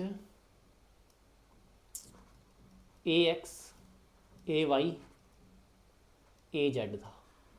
ठीक है, हमने क्या कर दिया, इसको रोटेट कर दिया विद द एंगल थीटा। अब इसने पूछा है ये न्यू कोऑर्डिनेट्स क्या होंगे। ठीक है, तो वो न्यू कोऑर्डिनेट्स होते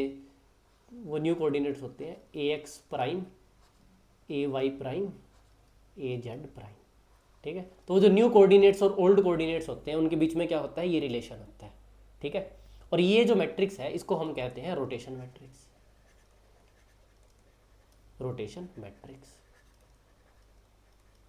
ठीक है, तो सबसे पहले देखो, अगर हम 2D की बात करें, ठीक है, अब आपको क्या होगा, आपको कोई कोऑर्डिनेट्स दे देगा एक्स वाई जेड। ठीक है, और कह देगा कि जी इतने theta is equal to 60 degree से रोटेट करवा दिया, अब न्यू कोऑर्डिनेट्स बता दो। तो न्यू कोऑर्डिनेट्स हम ऐसे निकालेंगे। ठीक है, अब निकालते कैसे हैं, थोड़ा सा देखो, रोटेशन मैट्रिक्स की हेल्प से। अब रोटेशन मैट्रिक्स 2D में क्या होता है, वो होता है हमारा cos theta, sin theta, minus sin theta, cos theta.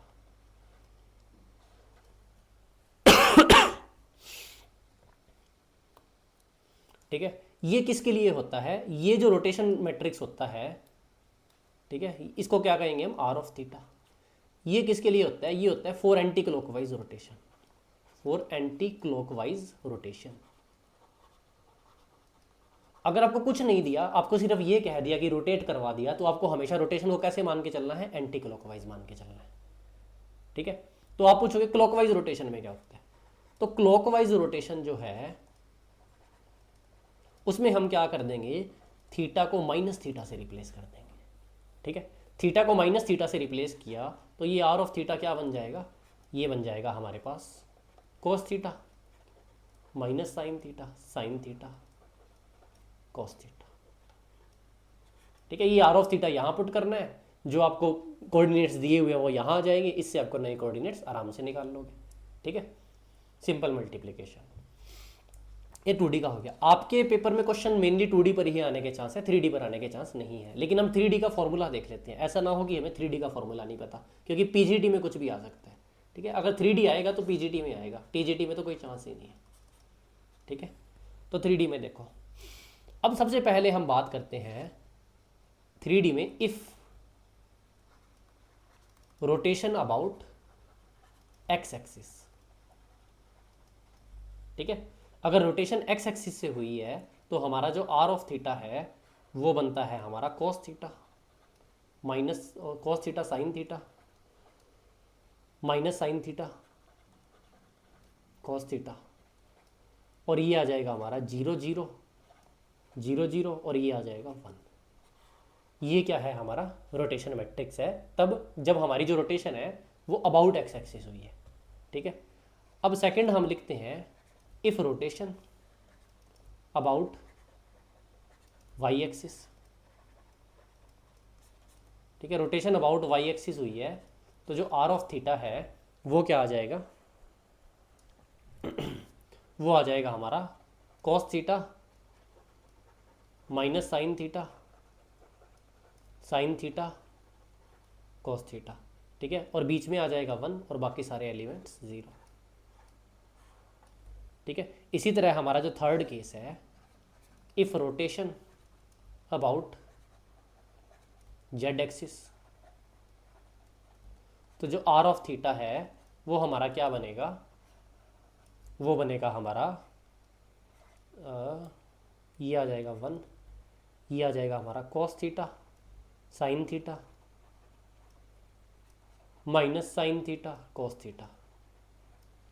ठीक है, और ये क्या आ जाएगा 0 0 0 0।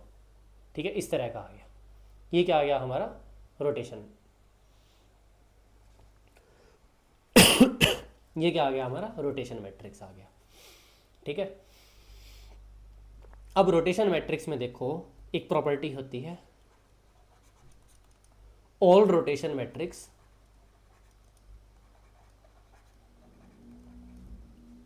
Are orthogonal. ऑर्थोगोनल का मतलब क्या हो गया, A transpose is equal to A inverse. ठीक है, ये हो गया। ठीक है, एक प्रॉपर्टी तो ये हो गई। अब आपको पता है कि यहां पर अगर रोटेशन एंटी क्लॉक, ये सारा क्या है एंटी क्लॉकवाइज रोटेशन है। ठीक है, इफ क्लॉकवाइज रोटेशन पूछ लिया तो यहां पर आपको क्या करना है, थीटा को माइनस थीटा से रिप्लेस कर देना है, वो सेम टू सेम काम जैसे आपने 2D में किया था। ठीक है, ये नोट करके लिख लेना।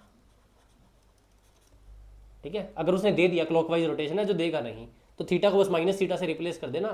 कॉस थीटा तो आपको पता है चेंज नहीं होगा, साइन थीटा अपना क्या कर लेगा, साइन चेंज कर लेगा। ठीक है, इसको आप एक बार पॉज करके नोट कर लो आराम से, फिर हम आगे चलते हैं। लास्ट चीज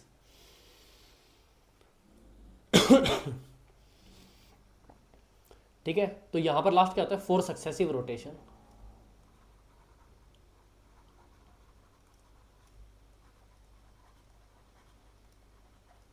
ठीक है, मतलब पहले क्या कह दिया उसने, पहले कह दिया जी एक्स एक्सिस से रोटेट करवा दिया, फिर कह दिया वाई, फिर कह दिया जेड। ठीक है, तो अगर सक्सेसिव रोटेशंस हो तो ये होता है हमारा ए आई। सबसे पहले मान लो थीटा 1 से रोटेट करवाया, उसके बाद मान लो थीटा 2 से रोटेट करवाया, उसके बाद मान लो थीटा 3 से रोटेट करवाया। तो सक्सेसिव रोटेशन में कुछ नहीं होगा, ये मैट्रिसेस मल्टीप्लाई हो जाएंगे और ये क्या आ जाएगा हमारा ए आई प्राइम। तो ये न्यू कोड, ये क्या होते हैं ओल्ड कोऑर्डिनेट्स, ये क्या आ जाएंगे हमारे न्यू कोऑर्डिनेट्स। ठीक है, जो वेक्टर होगा हमारा, उस वेक्टर को जैसे भी रोटेट कराया, पहले तो मान लो वो x + 2y + 3z है, उसको 3 बार रोटेट करा दिया, तो तो आपने पहली रोटेशन मैट्रिक्स लिख दी, दूसरी लिख दी, तीसरी लिख दी, उन तीनों को इसी ऑर्डर में मल्टीप्लाई करना है। कैसे कि जो आर थीटा 1 है, मतलब जो पहली रोटेशन हुई वो इस पर एक्ट कर जाएगा, फिर आर थीटा 2 इस पर एक्ट करेगा, उसके बाद आर थीटा 3 इस पर एक्ट करेगा। ठीक है, इस ऑर्डर में एक्ट करेंगे। ठीक है, और आपके पास क्या आ जाएगा, न्यू कोऑर्डिनेट आ जाएगा उसका। ठीक है, सक्सेसिव रोटेशन में ऐसा होएगा। अब आपको पता है एक जो वेक्टर है आप उसको रोटेट कितना भी करवा लो, क्या उसकी लेंथ कभी चेंज हो सकती है? तो उसकी जो एक और प्रॉपर्टी होती है वो होती है लेंथ इनवेरिएंट इन रोटेशन। लेंथ क्या रहती है? इनवेरिएंट इन रोटेशन।